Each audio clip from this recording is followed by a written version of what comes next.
പിന്നെ നമുക്ക് 2023 നടന്ന SSLC മോഡൽ എക്സാമിനേഷന് ചോദിച്ചൊരു ചോദ്യമാണിത് കേട്ടോ. അതും 2 മാർക്കിന് ചോദിച്ച ചോദ്യമാണ്. അപ്പം നമുക്കതൊന്ന് ചെയ്ത് നോക്കാം. അപ്പം ഇതിൽ 5, 12, 19 എന്ന സമാന്തര ശ്രേണിയുടെ അടുത്ത 2 പദങ്ങൾ എഴുതുക എന്നാണ് പറഞ്ഞേക്കുന്നത്. പിടികിട്ടിയോ? 5, 12, 19. അപ്പം നമുക്കൊന്ന് എഴുതി നോക്കാം. 5, 12, 19 അല്ലേ? ഇങ്ങനെയല്ലേ സീരീസ് പോകുന്നത്? അപ്പോൾ അടുത്ത സംഖ്യ ഏതായിരിക്കും?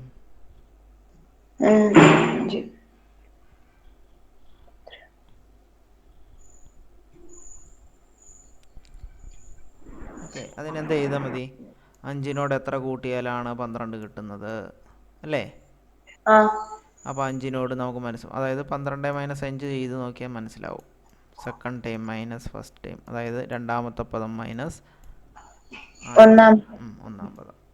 അപ്പോൾ 7 എന്ന് ഉത്തരം കിട്ടും അല്ലേ? അപ്പോൾ 7 വീതം കൂടിപ്പോകും ഈ സീരീസ്. അപ്പോൾ 7 എന്ന് പറയുന്നത് നമുക്ക് എന്തെന്ന് പറയാം? പൊതുവ്യത്യാസം എന്ന് പറയാം.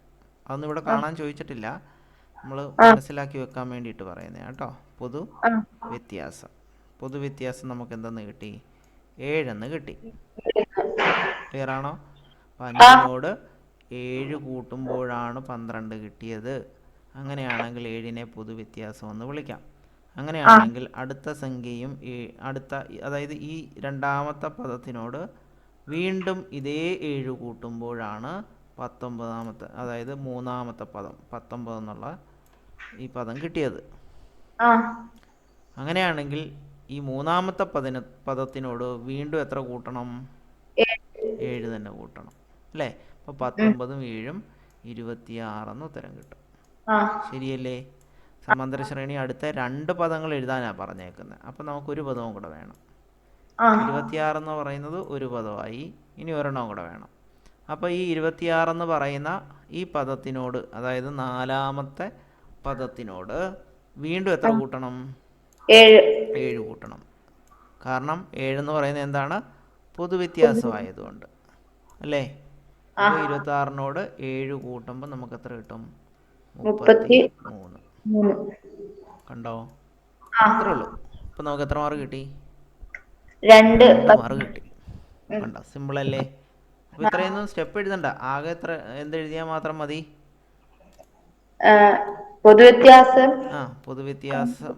ഒന്നും എഴുതണ്ട. നമ്മൾ പൊതുവ്യത്യാസം ഇങ്ങനെ നോക്കുക. അതാണ്ട് ഈ 5ഉം 12ഉം ഉണ്ട്. 5നോട് 7 കൂട്ടിയാലേ 12 കിട്ടത്തുള്ളൂ.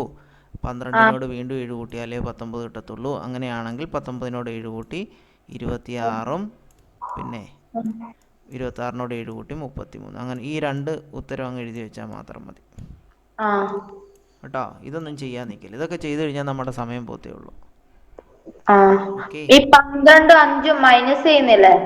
12ഉം 5ഉം കൂടെ മൈനസ് ചെയ്യുമ്പോഴാണ് നമുക്ക് ഈ പൊതുവ്യത്യാസം കിട്ടിയത് കേട്ടോ. അടുത്തടുത്ത ഒരു ശ്രേണിയിലെ അടുത്തടുത്ത 2 പദങ്ങൾ മൈനസ് ചെയ്താൽ നമുക്ക് എന്ത് കിട്ടും? പൊതുവ്യത്യാസം കിട്ടും കേട്ടോ. ഇവിടെ ഞാൻ പൊതുവ്യത്യാസം കാണാൻ എടുത്തത് 1ാമത്തെ പദവും രണ്ടാമത്തെ പദവുമാണ് കേട്ടോ. 1ാമത്തെ പദവും എടുത്തു, 2ാമത്തെ പദവും എടുത്തു. അപ്പോൾ അടുത്തടുത്ത 2 പദങ്ങളായിരുന്നാൽ മതിയെന്നേ ഉള്ളൂ കേട്ടോ. ഓക്കെ, അപ്പോൾ അത് മനസ്സിലായി. നമുക്ക് 2 മാർക്കും കിട്ടി. അപ്പോൾ ഇനി നമുക്ക് അടുത്ത കണക്കിൽ കാണാം.